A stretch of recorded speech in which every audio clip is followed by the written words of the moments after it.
Đây chào các bạn nhá. Đây anh em đi kiếm ít được mật ong rừng đây này. Được, nó có một tổ rồi. Đấy có một tổ thôi.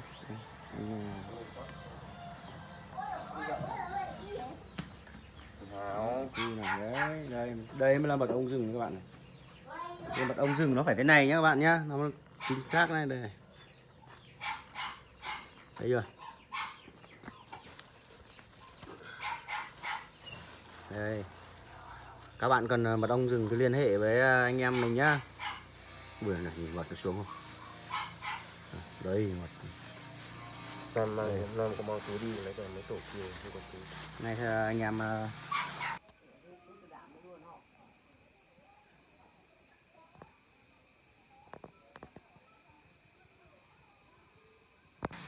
không kiếm được túi cho nên là lấy ít thôi, lấy một tổ thôi. Tí chiều mai anh em đi tiếp lấy nốt. Đây. Ra đây này mật kinh này. Đấy mật ong rừng nó thế này các bạn này, ngon không? Ôi giời, quá tuyệt luôn. Bây giờ anh bị vắt nhá, vắt đây, vắt cho vào cá. Ui sủi này, mật xuống quá tuyệt vời các bạn này, đúng không? Này, này nhìn các bạn nhé, mật ong rừng nó ở này đấy, nó mới chuẩn này các bạn. 1 2 3 4 5 6 khớp, 7 khớp, 7 khớp.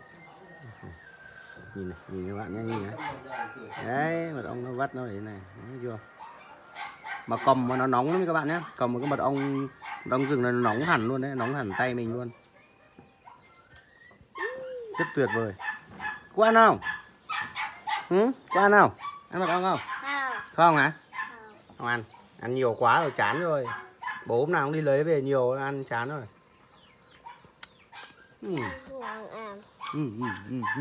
Đấy con ong nó đốt cho đấy, nào mẹ nó đấy, ghê lắm.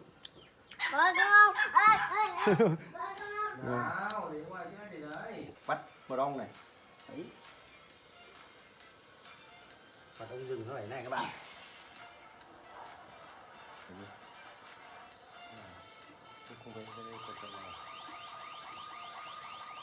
Đây, đây quay ra đây này xem. Cao lên ra một cao. Đấy. Thấy chưa? Hôm nay túi này được khoảng 4 lít, 5 lít thôi các bạn, không nhiều. Vặt hết số này thì khoảng 5 lít. Bố đi đây ngâm rượu bố. Ngâm rượu rồi. Đấy, chú làm cho ngâm rượu nhá. Làm thuốc nhá, mật ong rừng này làm thuốc nhá. Để quay xa cho một tí cho chú.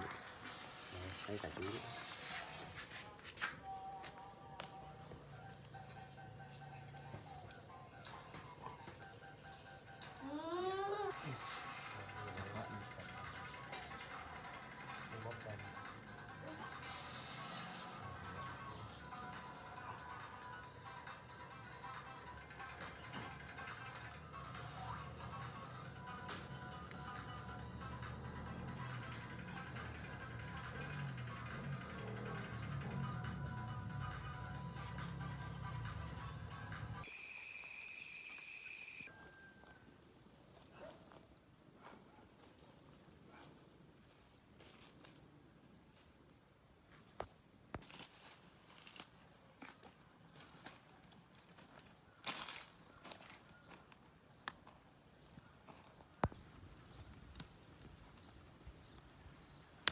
Rồi.